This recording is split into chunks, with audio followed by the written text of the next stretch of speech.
The text came through at 3:47 p.m. on December 18th, right as I was reviewing Q4 projections with my CFO. The message was from my father. It took me less than a minute to read. It took me considerably longer to decide how to respond. Sarah, your mother and I need to discuss Christmas Eve with you. Can you call tonight? I didn't call. I knew what was coming. He called me instead at 8:15 p.m. I was still at the office. I answered on the second ring. Sarah, we need to talk about Christmas. Okay. Your sister's fiancé, Trevor, will be joining us this year. He's a vice president at Goldman Sachs. This is a big moment for Amanda. We want to make the right impression. I waited. The thing is, we're keeping it small this year. Intimate. Just immediate family and Trevor. I'm immediate family. You know what I mean. Amanda's been through so much this year. She's finally found someone who understands her world. Someone successful. Someone who can provide stability. Someone unlike me, he meant. We think it's best if you skip this year. Give them space. Let Amanda shine. I looked at the framed Fortune magazine cover on my office wall. The headline read, 30 Under 30, the AI Founders Reshaping Supply Chain Management. My photograph took up half the page. Hey, I said. You understand. I do. Good. We'll do something in January. Just us.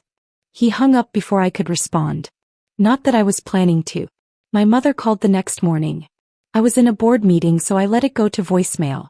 She left a message. Sweetheart, your father told me about the conversation. I hope you understand. This is really important for Amanda. Trevor comes from such a good family. His father knows people at Goldman. Real connections. We just want everything to be perfect for her. You know how hard she's worked. You'll come to the engagement party in January. We'll make it special. I deleted the message. I'd stopped trying to explain what I did for work around the time SupplyWise AI hit our Series B funding round. That was 2 years ago. Sequoia Capital led the round. We raised $47 million at a $340 million valuation. Forbes called it one of the most promising enterprise software deals of the year. My family had no idea. When I left my job at McKinsey 6 years ago to start the company, my father said I was throwing away a perfectly good career. When I tried to explain what supply chain optimization software actually did, my mother asked if I was doing something with computers. When the company started generating revenue, my sister Amanda asked if I was still doing that tech support thing. I stopped correcting them. By the time we closed our Series C in March, $120 million at a $2.1 billion valuation, I'd learned that some gaps are too wide to bridge with words. My family saw what they wanted to see. A daughter who'd left a stable consulting job to chase a startup dream. A sister who worked too much and had nothing to show for it. They didn't see the corner office on the 42nd floor of One Market Plaza in San Francisco. They didn't see the team of 87 employees across 3 offices. They didn't see the client list that included 6 Fortune 100 companies. They saw someone to exclude from Christmas. Amanda called on December 20th. Sarah, I'm sorry about Christmas Eve. It's fine. It's not fine. But you have to understand. Trevor's family is very traditional. Very established. His father was a partner at Goldman before he retired. They summer in the Hamptons. They know the Clintons. Okay. I need this to go well. I need them to see me as someone who fits into their world. Having you there would complicate things. How? She paused. You know how. Tell me. You're always working. You never talk about anything except your startup. You don't have a partner. You don't have kids. You don't even have a normal job title that people understand. Trevor's mother asked what you do and I didn't know what to tell her. Something with logistics software. It's embarrassing. I said nothing. This is my chance, Sarah. Can't you just let me have this? I'm not taking anything from you. Then you understand why you can't come. I understand. She hung up. December 26th arrived cold and clear. I was at the office by 7:30 a.m. We had a meeting scheduled for 10 a.m. due diligence session with Goldman Sachs. They were representing Harrington Industries in their potential acquisition of SupplyWise AI. Harrington wanted to acquire us for $2.8 billion. All cash. The deal had been in negotiation for 3 months. Goldman was handling their side. We'd been working with their M&A team since October. Today was the final due diligence review before both sides presented to their respective boards. David Chin, my chief of staff, had coordinated everything. Conference room A. Full executive team present. Catering from Tartine. Fresh coffee every 30 minutes.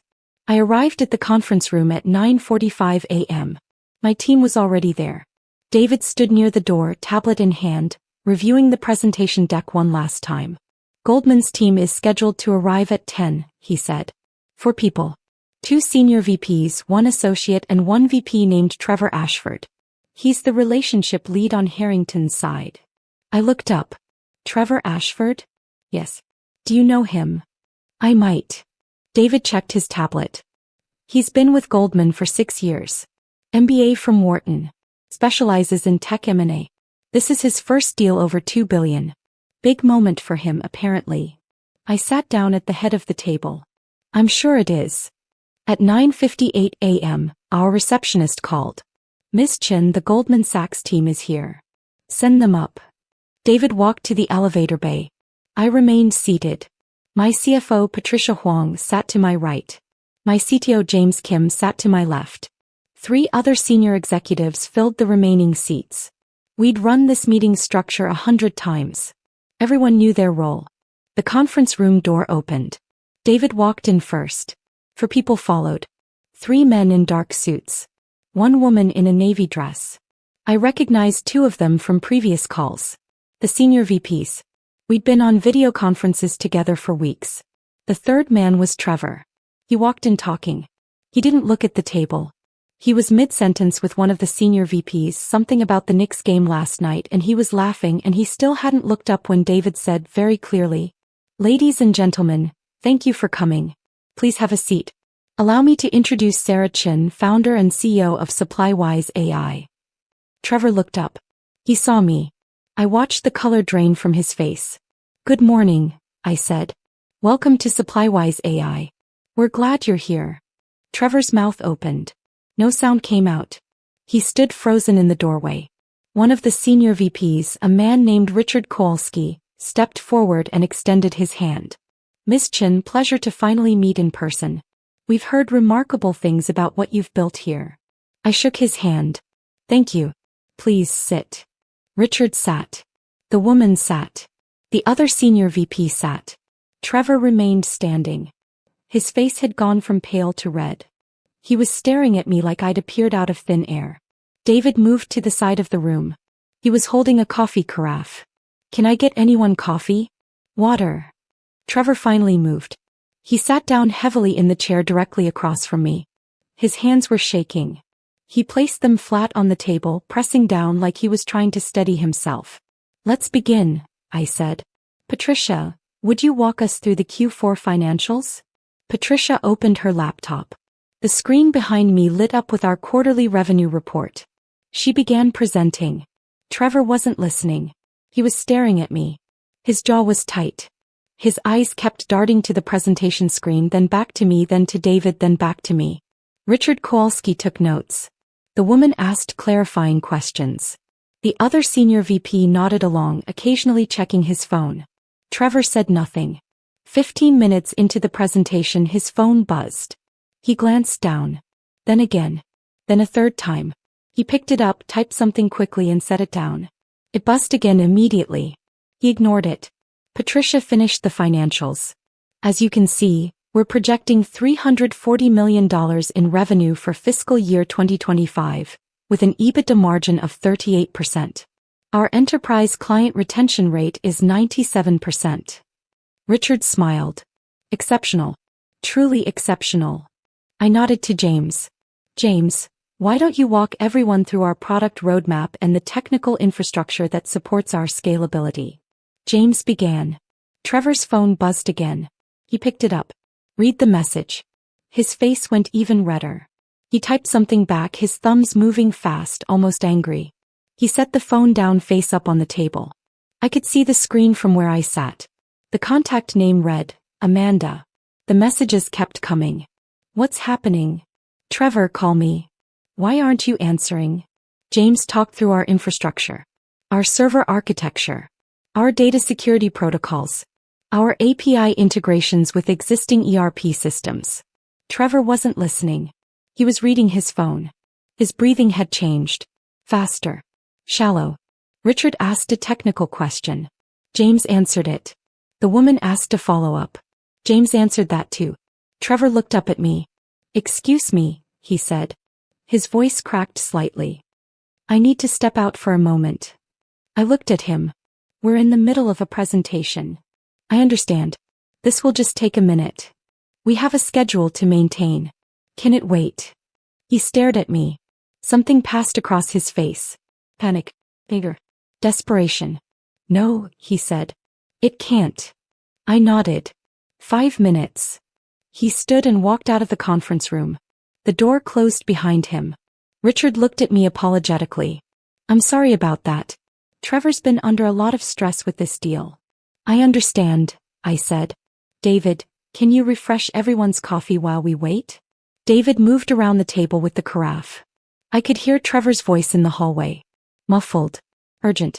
He was on the phone. Patricia leaned toward me slightly. "You okay?" she whispered. "Fine," I whispered back. 3 minutes later, Trevor returned. His face was composed, but his neck was blotchy red. He sat down without apologizing. He placed his phone face down on the table this time. "Shall we continue?" I asked. Richard nodded. "Please." I stood and walked to the presentation screen. "I'd like to walk you through our acquisition pipeline and strategic growth plan for the next 3 years. As you know, Harrington Industries operates in 12 verticals. We've identified integration opportunities in 9 of them." I clicked to the next slide. It showed a detailed breakdown of Harrington's supply chain operations. Warehouses. Distribution centers. Inventory management systems. Procurement workflows. Our software would save Harrington approximately $240 million annually in operational efficiencies. That's a conservative estimate based on current data. With full integration across all verticals, we project savings could exceed $400 million by year 3. Trevor was staring at the screen. Really staring. For the first time since he'd walked into the room, he seemed to be paying attention. "How did you get this data?" he asked quietly. "Harrington provided it during our preliminary due diligence in October. Your team sent it over. I believe you were on the distribution list." He said nothing. I clicked to the next slide. Here's our implementation timeline. Phase 1 begins 30 days post-acquisition. Full integration complete within 18 months. We've already identified the key personnel on Harrington's side who would need to be involved. We've built the training modules. We've stress-tested the migration process. Richard was taking notes again. Fast. The woman was nodding. The other senior VP leaned forward. "This is incredibly thorough," Richard said. "We don't do anything halfway," I replied. I walked them through the rest of the presentation. Market positioning. Competitive analysis. Risk mitigation strategies. Patent portfolio. Our 12 pending AI patents that would transfer to Harrington as part of the acquisition. Trevor's phone buzzed again. He didn't pick it up. 40 minutes later, I concluded the presentation. "That covers everything on our end. Do you have questions?" Richard had questions. Technical questions. Strategic questions. Timeline questions. I answered all of them. Patricia answered some. James answered others. Trevor asked nothing. He sat with his hands folded on the table, staring at a spot just past my left shoulder. At 11:47 a.m. Richard stood. "Miss Chin, this has been extraordinarily productive. You've built something truly remarkable here. I'll be recommending to Harrington's board that we move forward to final negotiations." "I'm glad to hear it," I said. "We believe this partnership would be mutually beneficial." We shook hands. The woman shook my hand. The other senior VP shook my hand. Trevor stood slowly. He didn't extend his hand. He just looked at me. "Trevor," Richard said, "aren't you going to thank Ms. Chin for her time?" Trevor's jaw tightened. "Thank you," he said. His voice was flat. "You're welcome," I replied. David escorted them to the elevator. I remained in the conference room. Patricia stayed behind. "What was that about?" she asked. "Nothing." "That wasn't nothing. That man looked like he'd seen a ghost." "He'll be fine." He studied my face. "Do you know him?" He's engaged to my sister. Patricia's eyes widened. Oh. Yeah. Does she know what you do? She thinks I do tech support. Patricia laughed. Came out sharp and sudden. You're kidding. I'm not. And he had no idea he was walking into a meeting with you. No. God, that must have been satisfying. I looked at her. It wasn't about satisfaction. What was it about? I didn't answer. My phone rang at 1:23 p.m. Amanda. I let it go to voicemail. She called again at 1:31 p.m. Again at 1:45 p.m. At 2 p.m. my father called. I didn't answer that either. At 2:30 p.m. my mother called. I answered. Sarah, what did you do? I had a business meeting. Trevor called Amanda. He's devastated. He said you humiliated him. I presented our company's acquisition proposal to Goldman Sachs. Trevor was part of the Goldman team. I didn't humiliate anyone. Why didn't you tell us? Tell you what? That you're the CEO of a real company. That you're, she paused. Amanda said Trevor told her you're selling your company for billions of dollars. Is that true? We're in acquisition negotiations. Yes. Silence. Why didn't you tell us? She asked again. Her voice had changed. Smaller. I tried.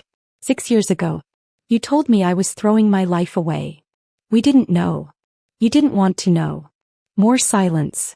Your father is very upset. I imagine he is. Can you just fix this? Call Amanda. Apologize to Trevor. Explain that it was a misunderstanding. I looked out the window. 42 floors down, San Francisco spread out like a circuit board. The Bay Bridge glittered in the winter sun. No, I said. Sarah. I didn't do anything wrong.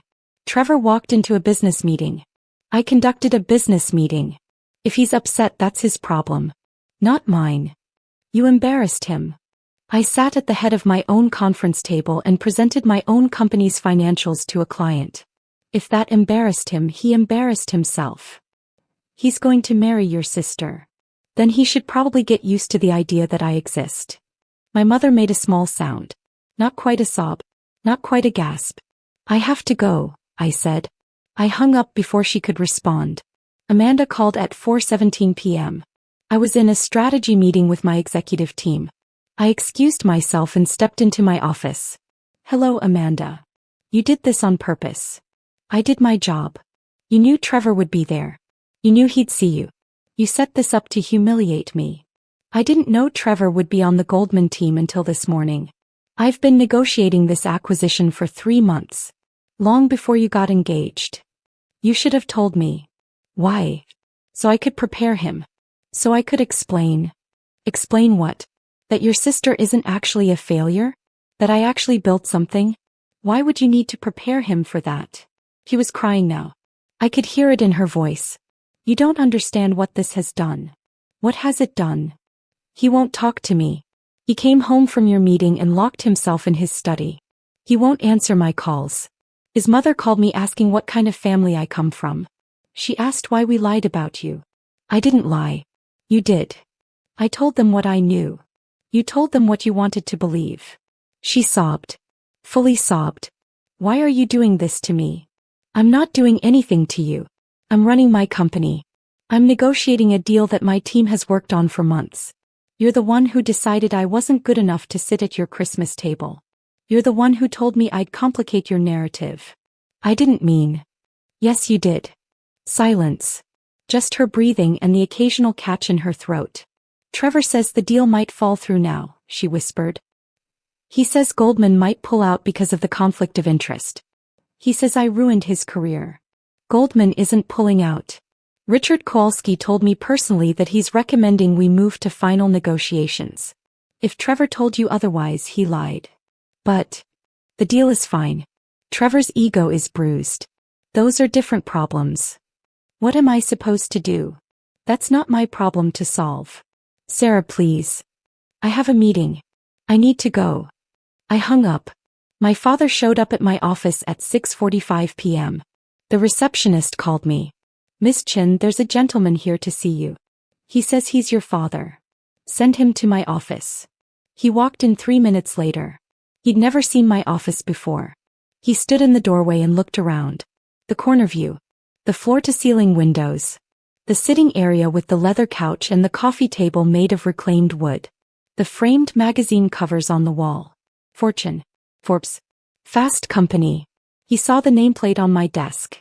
Sarah Chin, founder and CEO. He sat down in one of the chairs across from my desk.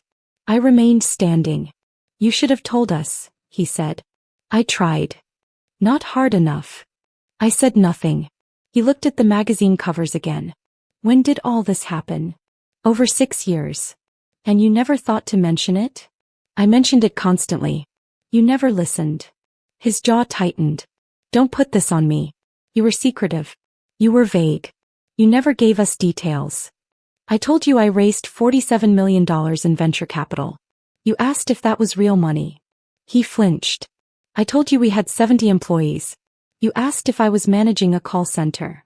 I didn't understand. You didn't want to understand. You wanted me to fail. You wanted me to come back to consulting with my tail between my legs so you could say you were right. That's not true. Isn't it? He stood. He walked to the window. Looked out at the city. The lights were coming on. The fog was rolling in from the bay. Trevor is a good man, he said quietly. He's good for Amanda. Then he'll be fine. He's humiliated. He'll recover.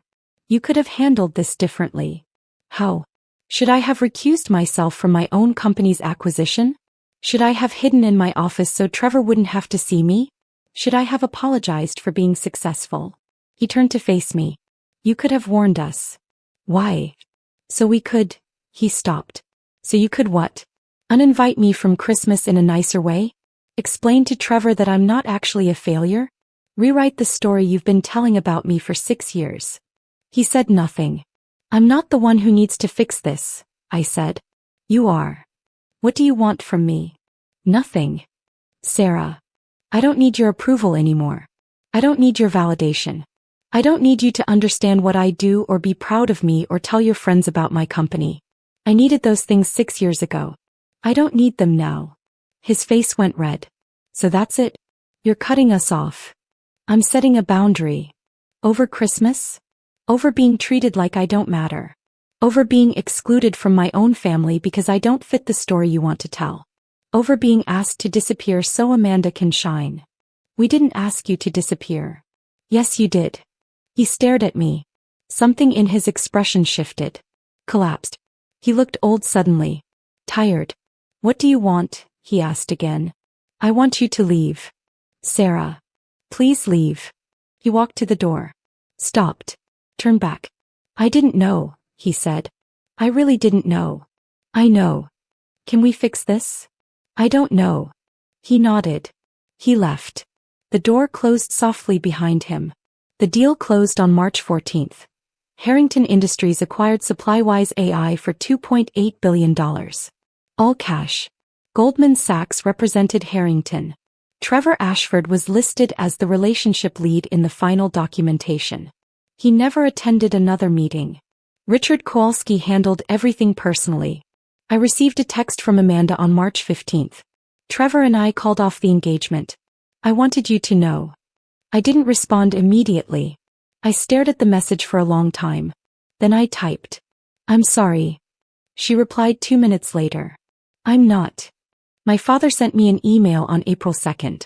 3 months and 7 days after our conversation in my office. The subject line read, no excuses. The body of the email was short. Sarah, I owe you an apology. Not a conditional one. Not one that tries to justify what we did. Just an apology. We were wrong. I was wrong. We excluded you because we didn't understand your success, and instead of asking questions or being proud, we treated it like a threat. We made Amanda's moment more important than your dignity. That was cruel. I've spent the last 3 months trying to understand why I did that. I don't have a good answer. Fear maybe. Fear that if you were successful in a way I didn't understand, it meant I'd failed as a father. Fear that I'd missed something important about my own daughter. I did miss it. I missed 6 years of watching you build something extraordinary. I can't get those years back. I'm not asking for forgiveness.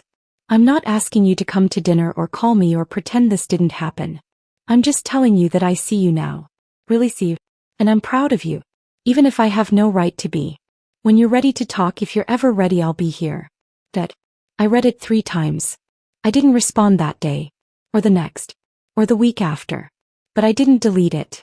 My mother called on April 20th. I was at the office, working late, reviewing integration plans with Harrington's operations team. I almost didn't answer. But something made me pick up. Hi, Mom. Hi, sweetheart. Her voice was careful. Tentative. Is this a bad time? I have a few minutes. I wanted to tell you something. I enrolled in a computer science course. Online. Through Stanford's extension program. I blinked. What? I realized I don't actually know what you do. What your company does. I've spent 6 years nodding along when you mentioned your work, but I never asked real questions. I never tried to learn. So I'm learning. Mom. I'm not good at it. I'm terrible at it actually. But I'm trying. I want to understand your world. Even if it's too late. My throat tightened. It's not too late. Isn't it?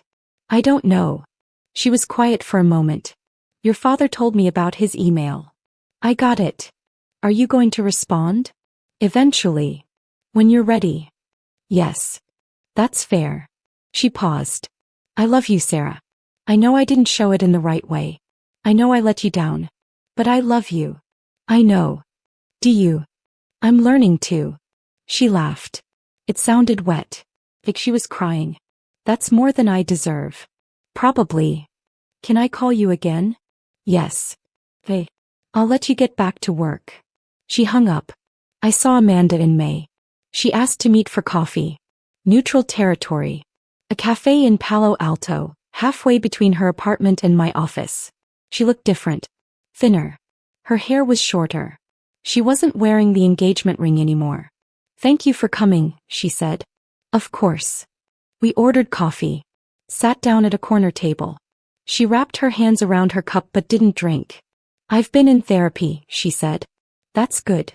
My therapist asked me why I was so afraid of you being successful. I said nothing. I didn't have an answer at first. But I've been thinking about it.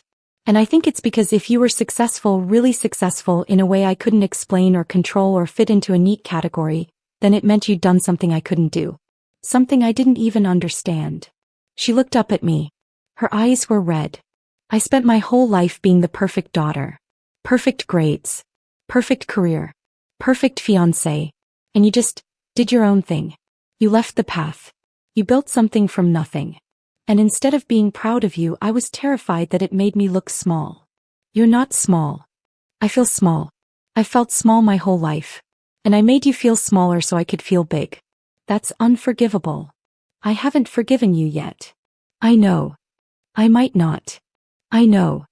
We sat in silence. She took a sip of her coffee. Set it down. Trevor sent me an apology letter, she said. Through his lawyer. He said the relationship wasn't built on honesty. He said he couldn't marry someone whose family he didn't respect. I'm sorry. Don't be. He was right. We weren't honest. I wasn't honest. I told him what I thought he wanted to hear about my family. About you. I painted this picture of myself as someone who came from nothing and made something. And it was all a lie. You did make something. I'm a good lawyer. I'm not you. You don't have to be me. I know. But I have to be someone I respect. And I wasn't. Not for a long time. She finished her coffee. Stood to leave. Can we do this again? She asked. Maybe. When you're ready. Yes. She nodded. She left. 6 months after the acquisition closed, Harrington Industries threw a celebration dinner for the integration team. The deal had exceeded projections. We'd saved them $180 million in operational costs in the first 6 months alone. The CEO wanted to thank everyone involved. The dinner was at Boulevard, a restaurant in the Embarcadero. 200 people. Harrington's executive team. My former executive team, now part of Harrington. Key personnel from both sides. I almost didn't go. But Patricia convinced me. You built this, she said. You deserve to celebrate it. So I went. I walked in at 7:15 p.m. The restaurant was packed. People were laughing, drinking, toasting. I recognized faces. My former CTO. My former CFO. My former chief of staff, David, who now ran integration operations for Harrington. David saw me and walked over. Sarah. You came. I came. There's someone who wants to meet you. He led me through the crowd to a corner table. An older man stood when he saw me. Silver hair. Expensive suit. Harrington's CEO Robert Harrington himself. Miss Chen, he said. I've been hoping to thank you in person. Mr. Harrington. The work you did to build SupplyWise AI is extraordinary. What we've accomplished in 6 months is beyond anything we projected. You changed my company. Thank you. I mean it. This deal was the best decision I've made in 30 years of running this company. He raised his glass. The room quieted. People turned to look. To Sarah Chen, he said, who built something remarkable and had the grace to let us be part of it. The room erupted in applause. 200 people clapping. For me. For what I'd built. I looked around the room. I saw my team. Former team. Chosen family. People who'd believed in the vision when it was just code on a screen and a pitch deck full of dreams. I raised my glass. To all of us, I said. We drank. I spent Christmas Eve this year with Patricia and her family. She invited me 3 weeks in advance. No pressure. Just an open invitation. We're doing dinner at 6, she said. My husband's cooking. My kids will talk your ear off about Minecraft. You're welcome to join us if you don't have other plans. I didn't have other plans. I went. Her house was warm. Full of noise and laughter and the smell of roasted vegetables. Her kids did talk about Minecraft. For 45 minutes straight. Her husband asked me about the integration process with Harrington. Patricia's mother asked if I was dating anyone. I said no. She said that was fine. Not everyone needed a partner to be complete. At 9 p.m. we sat in the living room with coffee and dessert. Patricia's daughter asked what I did for work. I used to run a software company, I said. How I help other people run theirs. That sounds cool. It is. Did you always want to do that? I thought about it. No. I wanted to build something that mattered.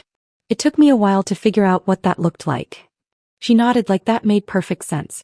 At 10:30 p.m. I drove home. My phone buzzed as I pulled into my driveway. A text from my father. Merry Christmas, Sarah. Thinking of you. No pressure. Just love. I stared at the message for a long time. Then I typed back. Merry Christmas, Dad. Let's talk in January. He responded immediately. I'd like that. I've learned something in the past year. Vindication doesn't feel the way I thought it would. It doesn't feel like triumph. It doesn't feel like justice served. Feels like freedom. Freedom from needing approval from people who couldn't see me. Freedom from shrinking myself to fit someone else's story. Freedom from the weight of being invisible in my own family. The door isn't locked. But it has a lock now. And I'm the one who holds the key. When my family is ready to see me, really see me the person I actually am, not the person they needed me to be, I'll be here. But I'm not waiting by the door anymore. I'm building the next thing. Whatever that is. And this time I'm building it for me.